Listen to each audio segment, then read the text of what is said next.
Hi అండి, welcome back to home మంత్ర. ఇవాళ వీడియోలో చికెన్ వేపుడు రుచిగా ఎలా చేసుకోవాలో చూద్దాం. ఈ చికెన్ వేపుడు కోసం 1 కేజీ చికెన్ తీసుకొని అందులో ఉప్పు, పసుపు అలాగే నిమ్మరసం వేసి బాగా క్లీన్ చేసేసుకొని ఉంచుకోవాలి. ఇప్పుడు ఇందులోకి 1 టేబుల్ స్పూన్ ఉప్పు అలాగే 1 టేబుల్ స్పూన్ కారం వేసుకోవాలి.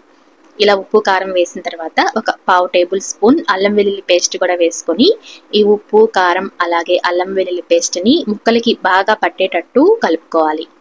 ఇలా చేత్తో కొంచెం మద్దన చేస్తున్నట్లుగా ఉప్పు కారాన్ని ముక్కలకి బాగా పట్టిస్తూ ఈ చికెన్ని కలుపుకోవాలి.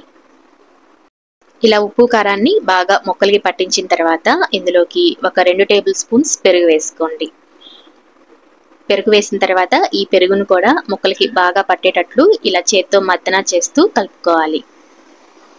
ఇలా పెరుగు కూడా వేసి బాగా కలిపేసిన తర్వాత ఇప్పుడు దీని మీదకి మూత పెట్టేసుకొని కనీసం 1 అరగంట అయినా ఈ చికెన్ని నాననివ్వాలి. 1 అరగంట చికెన్ నానిన తర్వాత స్టవ్ మీద పెట్టేసుకొని 1 టేబుల్ స్పూన్ ఆయిల్ వేసుకొని ఈ చికెన్ని ఉడికించుకోవాలి. ఇందులో వాటర్ ఏమీ యాడ్ చేయట్లేదు.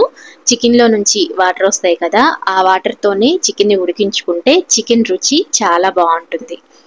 చికెన్లో ఉప్పు కారం వేసాం కదా, ఉప్పు వేయడం వల్ల చికెన్లో నుంచి ఇలా వాటర్ వస్తాయి. ఈ వాటర్తోనే చికెన్ని చక్కగా మెత్తగా ముక్క సాఫ్ట్గా అయ్యే వరకు ఉడికించుకోవాలి.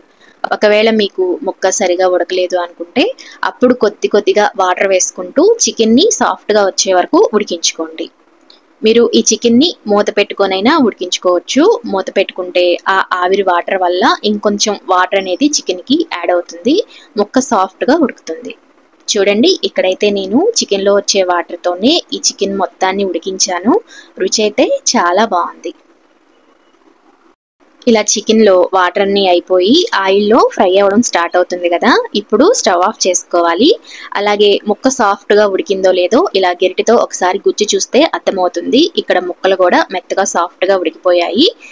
ఇప్పుడు ఈ ముక్కల్ని ఒక ప్లేట్లోకి తీసుకొని పక్కన పెట్టేసుకోండి. ఇప్పుడు దీనిలోకి మసాలా పౌడర్ రెడీ చేసుకోవాలి. దానికోసం స్టవ్ మీద ప్యాన్ పెట్టుకొని 1/3 టేబుల్ స్పూన్ ధనియాలు వేసుకోండి. అలాగే 1/2 టీ స్పూన్ జీలకర్ర వేసుకోండి. అలాగే 4 యాలకులు, 2 ఇంచులు దాల్చిన చెక్క, 7 లవంగాలు, అలాగే చిన్న అనాస మొగ్గ వేసుకోండి. వేసుకొని వీటిని ఒకసారి ఫ్రై చేసుకోండి. ఈ మసాలా దినుసులు కొద్దిగా వేగిన తర్వాత ఇందులోకి 2 చిన్న ముక్కలు ఎండు కొబ్బరి, అలాగే 6 ఎండుమిర్చి, అలాగే 1/4 టీ స్పూన్ లేదా 15 మిరియాలు వేసుకోండి. అలాగే 1 టేబుల్ స్పూన్ గసగసాలు వేసుకోండి. చిన్న బిర్యానీ ఆకు కూడా వేసుకోండి. వేసుకున్న తర్వాత వీటిని జస్ట్ అలా 2 నిమిషాలు ఫ్రై చేసుకోండి. ఎక్కువసేపు వేయించాల్సిన అవసరం లేదు. ఇవి కొద్దిగా వేడైన తర్వాత ఇప్పుడు వీటిని ఒక మిక్సీ జార్లోకి వేసేసుకోండి. ఈ ప్యాన్లోనే ఉంచితే మాడిపోతాయి కాబట్టి ఇలా మిక్సీ జార్లోకి వేసుకొని అవి పూర్తిగా చల్లారిన తర్వాత ఇలా మెత్తగా పౌడర్ లాగా ప్రిపేర్ చేసుకోవాలి. చికెన్లోకి మసాలా పౌడర్ అయితే రెడీ అయిపోయినట్లే. ఇప్పుడు ఈ పౌడర్ పక్కన పెట్టేసుకొని స్టవ్ మీద ప్యాన్ పెట్టుకోండి. ఇందాక ముక్కలు ఉడికించిన ప్యాన్ పెట్టుకొని అందులోకి 4 టేబుల్ స్పూన్స్ ఆయిల్ వేసుకొని వేడయ్యాక అందులోకి 1 ఉల్లిపాయని సన్నగా ముక్కలుగా కట్ చేసుకొని వేసుకోండి.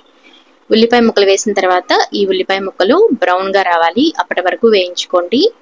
ఉల్లిపాయలు మీకు ఎన్ని కావాలంటే అన్ని వేసుకోండి. 1 ఉల్లిపాయే వేయాలని ఏమీ లేదు. మీకు ఉల్లిపాయ ఫ్లేవర్ ఎక్కువగా ఇష్టమైతే 2-3 ఉల్లిపాయలనైనా వేసుకోవచ్చు.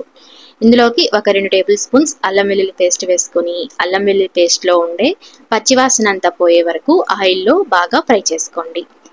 ఇలా బాగా ఫ్రై చేసుకున్న తర్వాత ఇప్పుడు ఇందులోకి 1 టేబుల్ స్పూన్ కారాన్ని వేసుకోండి. మసాలా పౌడర్లో ఎండుమిర్చి వేసాం కాబట్టి కారాన్ని చూసుకొని అడ్జస్ట్ చేసుకోండి. ఇక్కడ నేనైతే 1 టేబుల్ స్పూన్ కారం వేసాను. ఈ కారాన్ని ఒకసారి ఇలా కలిపేసుకొని ముందుగా ఉడికించుకొని పక్కన పెట్టుకున్న ఈ చికెన్ ముక్కల్ని కూడా ఇందులోకి వేసేసుకోండి. చికెన్ ముక్కలు వేసిన తర్వాత ఈ కారం బాగా పట్టేటట్టు సన్నని మంట మీద ఉంచుకొని కారాన్ని బాగా ముక్కలకి పట్టించండి. ఇలా కారం అంతా బాగా ముక్కలకి పట్టిన తర్వాత ఇందులోకి 2 లేదా 3 పచ్చిమిర్చిని చీలికలుగా కట్ చేసుకొని వేసుకోండి. అలాగే 1 గుప్పెడు కరివేపాకును వేసుకోండి. ఈ స్టేజ్లో పచ్చిమిర్చి అలాగే కరివేపాకు వేయడం వల్ల చికెన్ వేపుడికి మంచి ఫ్లేవర్ ఉంటుంది. కాబట్టి తప్పకుండా అస్సలు స్కిప్ చేయకుండా ఇలా పచ్చిమిర్చిని కరివేపాకునైతే వేసుకోండి. ఇలా ఒకసారి అంతా బాగా కలిపేసుకోండి. ఇలా కలిపేసుకున్న తర్వాత ఇందులోకి ముందుగా తయారు చేసి పెట్టుకున్న చికెన్ మసాలా పౌడర్ని వేసుకోండి. ఇక్కడ నేనైతే మొత్తం పౌడర్ని వేసేస్తున్నాను. మీకు ఘాటు ఎక్కువగా ఉంటుందనుకుంటే కొంచెం మసాలా పౌడర్ని తగ్గించుకొని కూడా వేసుకోవచ్చు. ఈ మసాలా పౌడర్ వేసిన తర్వాత ముక్కలకి బాగా పట్టేటట్టు కలుపుకోండి. ఒకవేళ మీకు ముక్కలు డ్రైగా ఉన్నాయి అనిపిస్తే కొద్దిగా వాటర్ని చిలకరించి 2 నిమిషాలు బాగా కలిపేసి మూత పెట్టేసి సన్నని సెగ మీద ఫ్రై చేసుకోండి. అలాగే ఉప్పు కారాన్ని కూడా ఒకసారి చూసుకొని అడ్జస్ట్ చేసుకొని ఏమైనా తక్కువయ్యాయి అనుకుంటే యాడ్ చేసుకొని కలుపుకున్నారంటే కమ్మగా ఉండే చికెన్ వేపుడైతే రెడీ అయిపోయినట్లే. ఈ ఫ్రెష్గా చేసిన మసాలా పౌడర్ వల్ల ఈ చికెన్ వేపుడైతే చాలా రుచిగా ఉంటుంది. మరి మీకు నచ్చితే లైక్ చేయండి, షేర్ చేయండి, మన ఛానల్ని సబ్స్క్రైబ్ చేయండి.